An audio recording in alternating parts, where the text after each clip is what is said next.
Iran আমেরিকার যুদ্ধ শেষেই এখন আস্তে আস্তে প্রকাশিত হচ্ছে আমেরিকার এই যুদ্ধে কত ভয়াবহ ক্ষতি হয়েছে। যদিও প্রথম দিকে আমেরিকার পক্ষে সেন্ট কম অস্বীকার করেছে বারবার।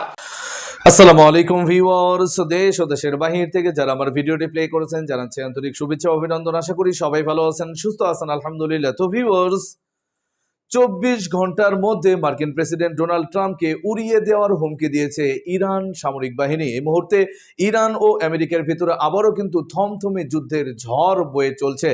আমেরিকার বিভিন্ন স্থাপনায় ইরানের ধ্বংসক্ষয়ী হামলার পর থেকেই কিন্তু মার্কিন প্রেসিডেন্ট ডোনাল্ড ট্রাম্প নতুন হুঙ্কার দিচ্ছেন হরমুজের প্রতি। অটোমেটিক্যালি হরমুজেও কিন্তু আঘাত হানা হয়েছে। আসুন আমরা এই সম্পর্কে সর্বশেষ ইরান আমেরিকার বিস্তারিত যুদ্ধের জানবো রিপোর্টে। সো ভিডিওতে যাওয়ার আগে ছোট রিকোয়েস্ট করবো, যারা চ্যানেলটি সাবস্ক্রাইব করেননি সকল আপডেট সবার আগে জানতে অবশ্যই চ্যানেলটি সাবস্ক্রাইব করে পাশে রাখবেন। দর্শক আসুন স্ক্রিনে। রাত তখন প্রায় ৩টা। মধ্যপ্রাচ্যের আকাশে একের পর এক ক্ষেপণাস্ত্র আর ড্রোন উঠতে শুরু করলো। লক্ষ্য বাহরাইন এবং কুয়েতে থাকা আমেরিকার সামরিক ঘাঁটি। এরপরই একযোগে হামলা, মুহূর্তেই তছনছ মধ্যপ্রাচ্যে থাকা আমেরিকার ৮ সামরিক ঘাঁটি। কয়েক ঘন্টা আগেও সবাই ভেবেছিল যুদ্ধবিরতি হয়তো এখনো টিকে আছে, কিন্তু সেই নীরবতা ভেঙে আবারও মধ্যপ্রাচ্য যুদ্ধের কিনারায় দাঁড়িয়ে।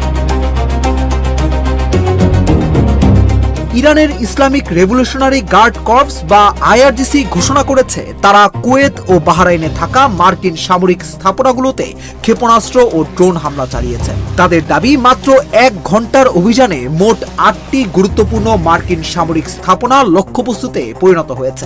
আইআরজিসির ভাষ্য অনুযায়ী কুয়েতের আলী আল সালেম এয়ারবেস এবং বাহরাইনে থাকা মার্কিন নৌবাহিনীর 5th ফ্লিটের সদর দপ্তর ছিল এই অভিযানের প্রধান লক্ষ্য। ইরান বলছে এর আগে যুক্তরাষ্ট্র তাদের দক্ষিণ উপকূলে 5টি সামরিক অবস্থানে বিমান হামলা চালায়। ওয়াশিংটনের দাবি ছিল হরমুজ প্রণালীতে একটি বাণিজ্যিক জাহাজে ড্রোন হামলার জবাব দিতেই এই অভিযান, কিন্তু তেহরানের বক্তব্য এটি ছিল যুদ্ধবিরতি চুক্তির প্রকাশ্য লঙ্ঘন। শুধু তাই নয়, আইআরজিসি আরও দাবি করেছে ইসলামাবাদ সমঝোতা স্মারক লঙ্ঘিত হলে কূটনৈতিক সব প্রক্রিয়া বন্ধ হয়ে যেতে পারে। একই সঙ্গে তারা আবারও জোর দিয়ে বলেছে হরমুজ প্রণালীর নৌ চলাচল। ইরান আমেরিকার যুদ্ধ শেষেই এখন আস্তে আস্তে প্রকাশিত হচ্ছে আমেরিকার এই যুদ্ধে কত ভয়াবহ ক্ষতি হয়েছে। যদিও প্রথম দিকে আমেরিকার পক্ষে সেন্ট কম অস্বীকার করেছে বারবার যে তাদের কোনো সামরিক সেনা ছাউনিতে সেইভাবে বড় আকারে কোনো ক্ষতি হয়নি। এমনকি আমরা যখন ধারাবাহিক সম্প্রচার করেছি এই তথ্য যে ইরান মধ্যপ্রাচ্যে অবস্থিত আমেরিকার বিভিন্ন সামরিক সেনা ছাউনিতে আক্রমণ চালিয়েছে এবং সেখানে ভয়াবহ ক্ষতি হয়েছে, তাতে আমাদের অনেক দর্শক বন্ধু হতাশা ব্যক্ত করেছেন যদি ইরান সত্যি সত্যি আমেরিকার ঘাঁটিগুলিতে ক্ষতি করে থাকে তাহলে আমেরিকা কিভাবে লড়াই করছে। অর্থাৎ দর্শক বন্ধুদের মনে একটা সন্দেহ ছিল যে আমেরিকার সামরিক ঘাঁটিগুলিতে ইরান সেইভাবে কোনো ক্ষতি করতেই পারছে না, আর যদি ক্ষতি করতে পারত তাহলে আমেরিকা লড়ছে কিভাবে। তো চলুন আজকে আপনাদের জন্য একটি বড় সড়ো খবর প্রকাশ করেছে আমেরিকার ওয়াল স্ট্রিট জার্নাল। তারা মধ্যপ্রাচ্যের মার্কিন সেনা ছাউনিগুলির বর্তমান অবস্থা উপগ্রহ চিত্র তুলে ব্যাখ্যা বিশ্লেষণ করবার পর বোমা ফাটিয়েছেন। সেই বোমা কি?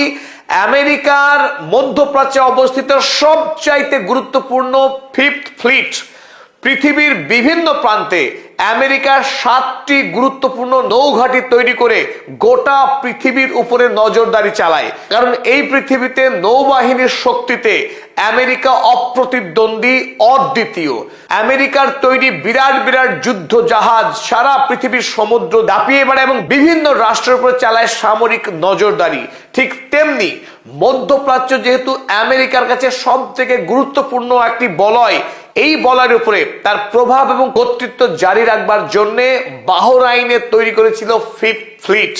আর এই ইরান যুদ্ধে ইরান যখন ধারাবাহিক ড্রোন এবং মিসাইল হামলা চালাচ্ছিল 5th ফ্লিট সহ বাহরাইনের একাধিক সামরিক সেনা ছাউনি, কুয়েতের সেনা ছাউনি। তবে প্রথম যে খবর প্রকাশ হয়েছে, আমেরিকা বাধ্য হচ্ছে বাহরাইন থেকে তাদের গুরুত্বপূর্ণ এই ফিফথ ফ্লিট সরিয়ে নিয়ে যেতে। এবার তারা সোজা ইসরায়েলে পালাচ্ছে।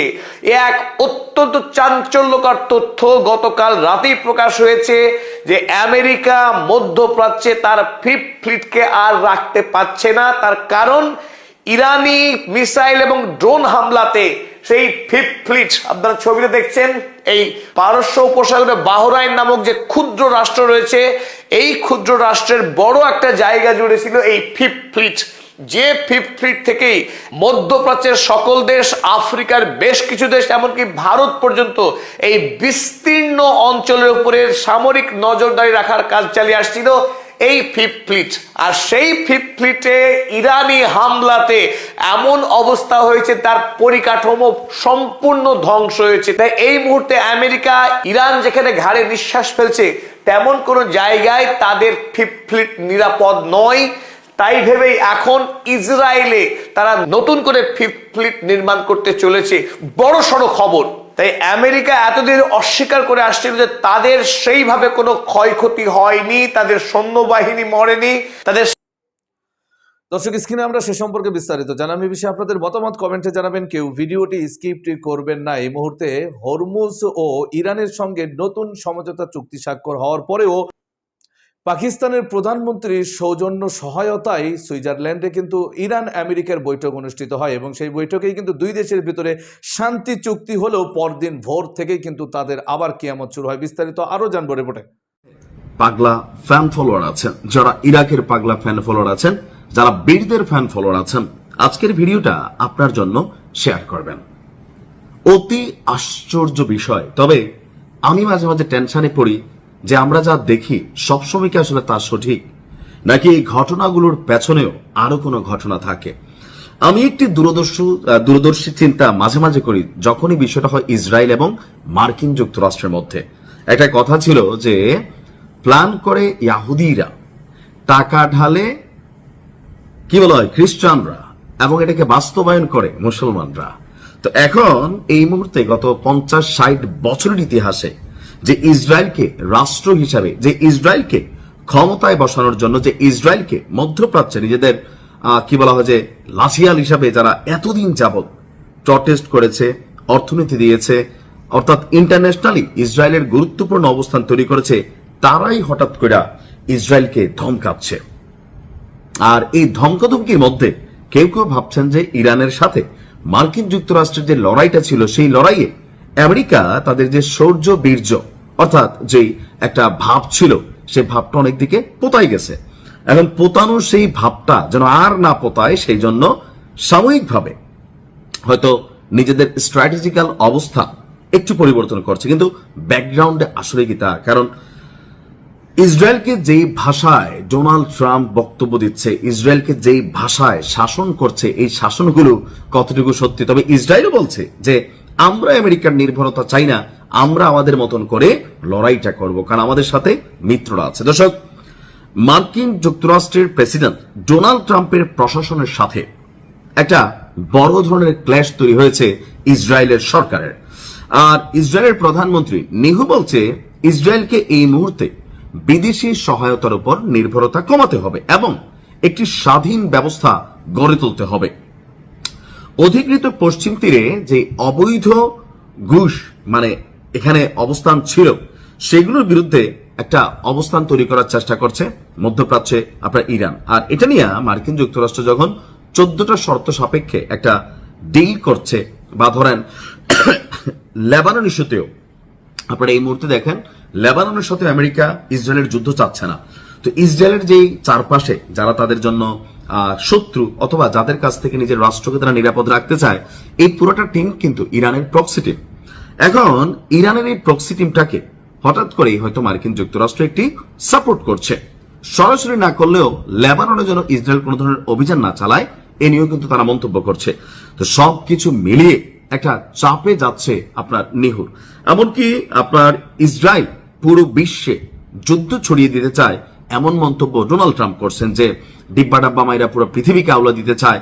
এই মুহূর্তে ইসরায়েলের কি বলা হয় যে ধরেন থামা উচিত, এখন এই যে উড়তে থাকা একটা ঘোড়া, এটা যদি হুট করে আপনার থামাইতে হয়, তখন স্বাভাবিকভাবে চিন্তা হয় ঘোড়াটা কি উল্টে যাবে, নাকি পেছন থেকে আগে এখানে এটা থামানোর জন্য কোন রকম পরিকল্পনা ছিল। তবে আমার মনে হয় আমরা যারা খুশি হচ্ছি চোখে দেখতেছি আর কি, বাট থাকে না যে আমি যা দেখলাম আসলে তা না, এর পেছনে ঘটনা থাকে।